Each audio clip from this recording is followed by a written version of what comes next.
കുറച്ചധികം കാലങ്ങളായിട്ട് ഏകദേശം സോഷ്യൽ മീഡിയ ആക്റ്റീവ് ആയ സമയം മുതൽ ദുരന്തങ്ങൾ ഉണ്ടാവുമ്പോൾ ചില വിഷപ്പാമ്പുകളെല്ലാം മാളത്തിൽ നിന്നും പുറത്തേക്ക് ചാടി വരുന്ന ഒരു കാഴ്ച നമ്മൾ കണ്ടിട്ടുണ്ട്.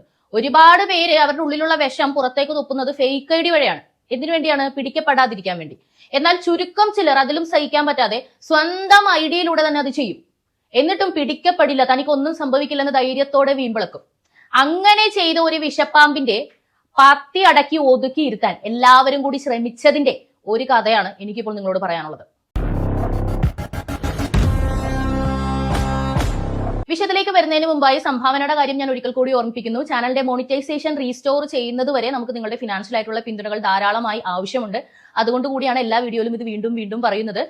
സത്യം പറയുന്നത് കൊണ്ട് തന്നെ നല്ല രീതിയിൽ റിപ്പോർട്ട് കിട്ടി, അങ്ങനെ റിപ്പോർട്ട് ചെയ്ത് കുറെ പേര് നമ്മളെ വീട്ടിലിരുത്താം എന്ന് ആഗ്രഹിക്കുന്നുണ്ട്. എന്നാൽ അവരുടെ ആഗ്രഹത്തിനനുസരിച്ച് നിന്നു കൊടുക്കാൻ താല്പര്യമില്ലാത്തത് കൊണ്ട് തന്നെ എന്നെ കാണാൻ ഇഷ്ടമുള്ള, സത്യത്തിനെ പിന്തുണയ്ക്കാൻ ആഗ്രഹിക്കുന്ന ഒരുപാട് പ്രേക്ഷകരുടെ പിന്തുണ ഞാൻ ചോദിക്കുകയാണ്. നിങ്ങൾക്ക് ഫിനാൻഷ്യൽ ആയിട്ടും ഇനി അത് പറ്റാത്തവർ വീഡിയോ കണ്ടും ലൈക്ക് ചെയ്തും കമന്റ് ചെയ്തും, കമന്റുകൾ ഏറ്റവും അധികം വരുന്നതിനനുസരിച്ചിട്ടാണ് വീഡിയോന്റെ റീച്ച് കൂടുക. പഴയ വ്യൂവിലേക്ക് എത്തിക്കാനായിട്ട് നിങ്ങൾക്ക് ഞങ്ങളെ സഹായിക്കാൻ കഴിയും. ഫ്രണ്ട്സിനും ഫാമിലിക്കും ഒക്കെ ഷെയർ ചെയ്ത് കൊടുത്തും നിങ്ങളുടെ സപ്പോർട്ട് എപ്പോഴും നമ്മളോടൊപ്പം ഉണ്ടായിരിക്കാം. അപ്പോ ബാക്ക് ടു ദ ടോപ്പിക്. കഴിഞ്ഞ ദിവസം അഹമ്മദാബാദിൽ നടന്ന പ്ലെയിൻ ക്രാഷ് നമ്മൾ ഭയങ്കരമായിട്ട് വേദനയോടെ കണ്ട ഒരു സംഗതിയാണ് അല്ലെ. അതിന്റെ കാഴ്ചകൾ പോലും കണ്ടിരിക്കാൻ നമുക്ക് സാധിക്കുന്നുണ്ടായിരുന്നില്ല. ഒന്ന് ആലോചിച്ച് നോക്കുക, ഒരു മനുഷ്യൻ കത്തിക്കരിഞ്ഞ് മരിക്കുക എന്ന് പറയുന്ന ഒരു മനുഷ്യന്റെ ജീവിതത്തിൽ സംഭവിക്കാവുന്ന ഏറ്റവും വലിയ ദുരന്തമാണ്. ഒരു ശരീരത്തിന്റെ ഏതെങ്കിലും ഒരു ഭാഗം പോലും ചെറുതായിട്ട് പൊള്ളിക്കഴിഞ്ഞാൽ നമുക്ക് എങ്ങനെയായിരിക്കും ഫീൽ ചെയ്യുന്നത്? ഹോൾ ബോഡി അങ്ങനെ ഒരു അവസ്ഥയിലൂടെ കടന്നു പോവുക എന്ന് പറയുമ്പോൾ ഒരിക്കലും സുഖകരമായിട്ടുള്ള ഒരു മരണമല്ല അത്. മരണം എന്ന് പറയുന്നത് തന്നെ സുഖകരമല്ല. പക്ഷെ അതിൽ തന്നെയും ഏറ്റവും മോശമായിട്ടുള്ളത് അല്ലെ, ഒരുപക്ഷെ നല്ല മരണത്തിന്റെ പ്രാർത്ഥന എന്ന് പറഞ്ഞിട്ട് ചെറുപ്പത്തിലെ എന്റെ പപ്പയും അമ്മയൊക്കെ എനിക്കൊരു പ്രാർത്ഥന പറഞ്ഞു തരുമായിരുന്നു. അതായത് നല്ല മരണം ലഭിക്കാൻ വേണ്ടി, അതായത് ഭയങ്കരമായിട്ട് വേദനിച്ച് മരിക്കാതിരിക്കാൻ വേണ്ടി മാത്രം നമ്മൾ പ്രാർത്ഥിക്കണം. അങ്ങനെ ഒരു പ്രാർത്ഥന ഉണ്ടാക്കി വെച്ചിട്ടുണ്ടെങ്കിൽ അത് ഫലം ഉണ്ടോ ഇല്ലയോ എന്നൊന്നും ഞാൻ പറയുന്നില്ല, അതിനെപ്പറ്റി നമ്മൾ സംസാരിക്കണ്ടല്ലോ, ഓരോരുത്തരുടെ വിശ്വാസമല്ലേ. പക്ഷെ അങ്ങനെ ഒരു പ്രാർത്ഥന ഉണ്ടായത് എന്തുകൊണ്ടായിരിക്കും? മരണത്തെക്കുറിച്ചുള്ള മനുഷ്യന്റെ ഉത്കണ്ഠയിൽ നിന്നല്ലേ. എല്ലാ മനുഷ്യരുടെ ഉള്ളിലും സത്യം പറഞ്ഞാൽ അതുണ്ട്. അപ്പൊ ഏറ്റവും ഭീകരമായ ഒരു മരണത്തിലൂടെ കടന്നു പോകേണ്ടി വന്ന നമ്മളിൽപ്പെട്ട 241 പേർ, അവർക്ക് വേണ്ടി മിണ്ടാതിരിക്കുക, ശിരസ് തുനിക്കുക എന്നതിലുപരി ഒരു മനുഷ്യൻ എന്ന നിലയിൽ വേറെ ഒന്നും തന്നെ ചെയ്യേണ്ടിയില്ലാത്ത ആളുകളാണ് നമ്മൾ. എന്നാൽ അതിൽ തന്നെയും ഒരാൾ വളരെ വൃത്തികെട്ട രീതിയിൽ ഈ മരണം അറിഞ്ഞ സമയത്ത് സോഷ്യൽ മീഡിയയിൽ പ്രതികരിച്ചു. പവിത്രൻ എന്നാണ് അയാളുടെ പേര്. അയാള് നമ്മുടെ കേരള സർക്കാരിന്റെ ഗവൺമെന്റിൽ ജോയിന്റ് കൗൺസിലിൽ അംഗമായിരിക്കുന്ന അസിസ്റ്റന്റ് തഹസിൽദാർ തസ്തികയിൽ ജോലി ചെയ്യുന്ന ഒരു ഗവൺമെന്റ് ഉദ്യോഗസ്ഥനാണ്. അയാളുടെ പോസ്റ്റ് എന്ന് പറയുന്നത് പച്ച അശ്ലീലമാണ്.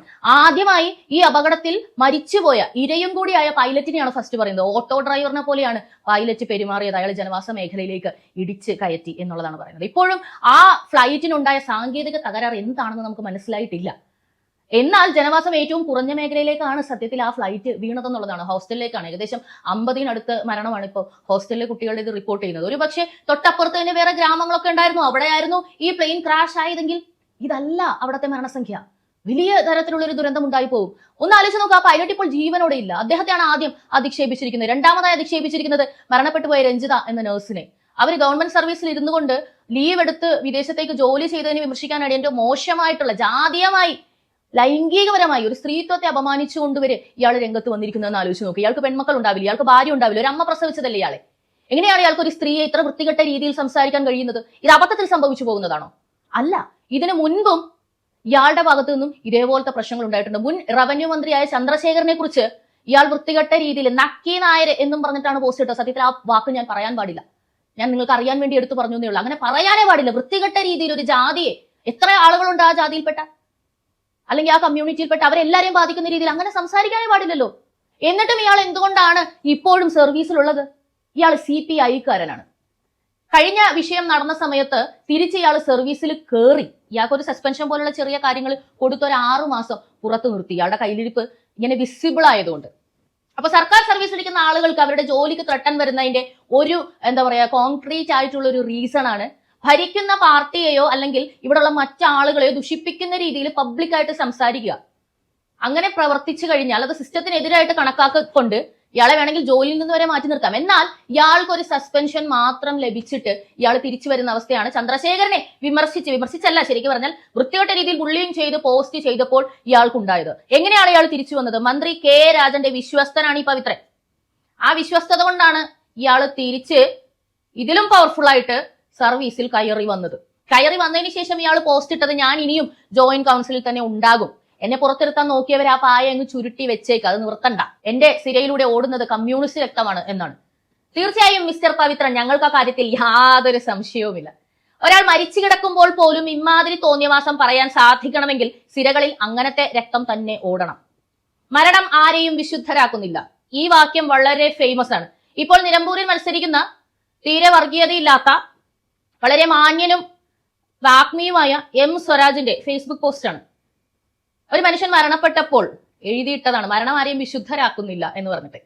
സാമാന്യ മനുഷ്യന്റെ മര്യാദകളിൽപ്പെട്ടതാണ് ഒരു മനുഷ്യൻ മരിച്ചു പോയി കഴിഞ്ഞാൽ അയാളെ പറ്റി വൃത്തികേട് പറയാതിരിക്കുക, മരിച്ചവനെ അപമാനിക്കാതിരിക്കുക എന്നുള്ളത്. മിനിമം നമുക്ക് അയാൾ ഇഷ്ടമല്ലെങ്കിലോ അയാൾ ജീവിച്ചിരിക്കുന്ന കാലത്ത് നമുക്ക് ബുദ്ധിമുട്ടായിട്ട് എന്തെങ്കിലും ചെയ്തിട്ടുണ്ടെങ്കിലോ മിണ്ടാതിരിക്കുക എന്നൊരു മര്യാദ കുറച്ചു കാലത്തേക്കെങ്കിലും പാലിക്കുക എന്നത് മനുഷ്യത്വപരമാണ്.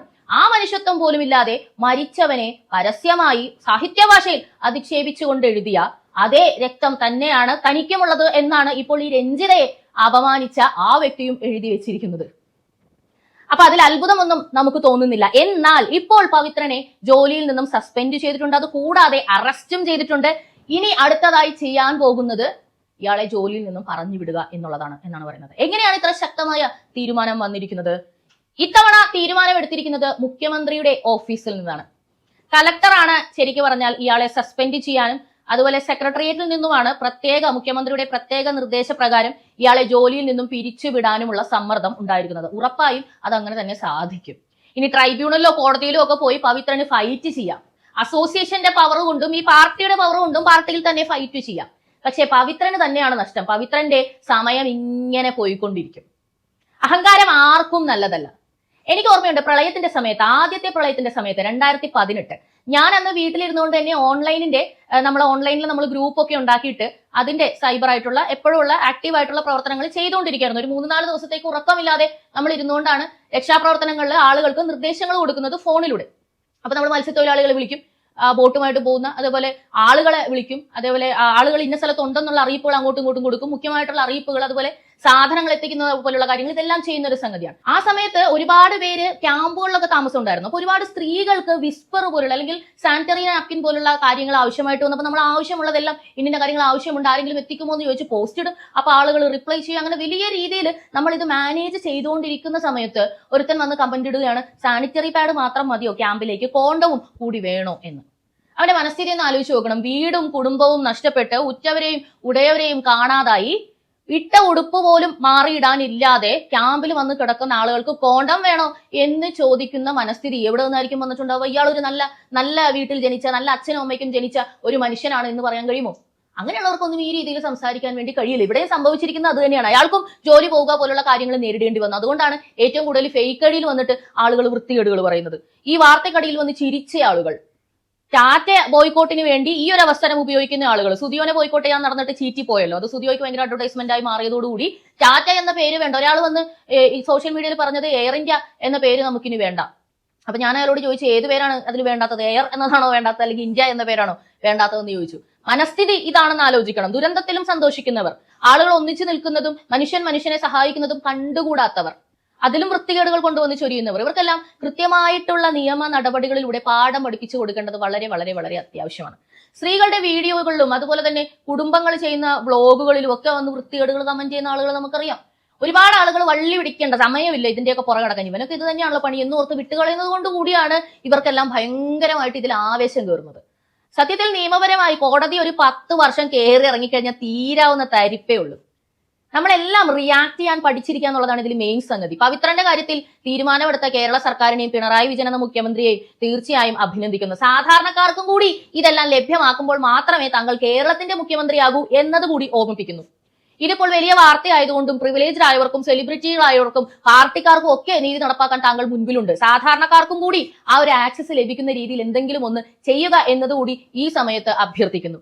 ഇനിയും ഇതുപോലെ വിഷം തുപ്പുന്ന ജന്തുക്കളെ സോഷ്യൽ മീഡിയയിൽ കാണുകയാണെങ്കിൽ സൈബർ സെല്ലിന് റിപ്പോർട്ട് ചെയ്യാൻ ഒരിക്കലും മടിക്കരുത്. അശ്ലീല ചുവയുള്ള രീതിയിലോ പരദൂഷണം പറയുന്ന രീതിയിലോ കുറ്റപ്പെടുത്തുന്ന രീതിയിലോ അന്യായമായി ബ്ലെയിം ചെയ്യുന്ന രീതിയിലോ ഒക്കെ നിങ്ങളെ കമന്റ് ചെയ്യുകയാണെന്നുണ്ടെങ്കിൽ നിങ്ങൾക്ക് നിയമപരമായി കേസെടുക്കാനുള്ള അവസരമുണ്ട്. സ്ത്രീപക്ഷ നിയമങ്ങളും സൈബർ നിയമങ്ങളും ഒക്കെ അതിന് നിങ്ങളെ സഹായിക്കും. ഇനി പോലീസ് സ്റ്റേഷനിൽ പോയിട്ട് ഇതൊന്നും കേസായില്ല, നമുക്ക് നീതി ലഭിച്ചില്ല എന്നാണെന്നുണ്ടെങ്കിൽ പോലീസിന് പരാതി അയച്ച ആ രേഖയുമായി പബ്ലിക് ഒപ്പീനിയനെ സമീപിക്കുക. എന്റെ നമ്പർ ഞാൻ ഇവിടെ താഴെ കൊടുത്തിട്ടുണ്ട്. നമുക്കത് വാർത്തയാക്കാവുന്നതാണ്. നിയമവും നീതിയും പോലീസും ഒന്നും മൈൻഡ് ചെയ്തില്ലെങ്കിൽ നമ്മൾ ചെയ്യിപ്പിക്കണം. അതിനും കൂടി വേണ്ടിയാണല്ലോ ടാക്സ് അടച്ച് നമ്മൾ ഇവിടെ ജീവിക്കുന്നത്. അപ്പോൾ എല്ലാം പറഞ്ഞതുപോലെ അഡ്വർടൈസ്മെന്റിന്റെ കാര്യം മറക്കണ്ട. പബ്ലിക് ഒപ്പീനിയനിൽ അഡ്വർടൈസ്മെന്റ് ചെയ്യാനും ഫിനാൻഷ്യലി സപ്പോർട്ട് ചെയ്യാനായിട്ടും നിങ്ങൾക്ക് ഓപ്ഷൻ ഉണ്ട്. അപ്പൊ ഇത് രണ്ടും ഫലപ്രദമായി ഉപയോഗിക്കും എന്ന് തന്നെ വിചാരിക്കുന്നു. തുടർന്ന് കാണുക പബ്ലിക് ഒപ്പീനിയൻ.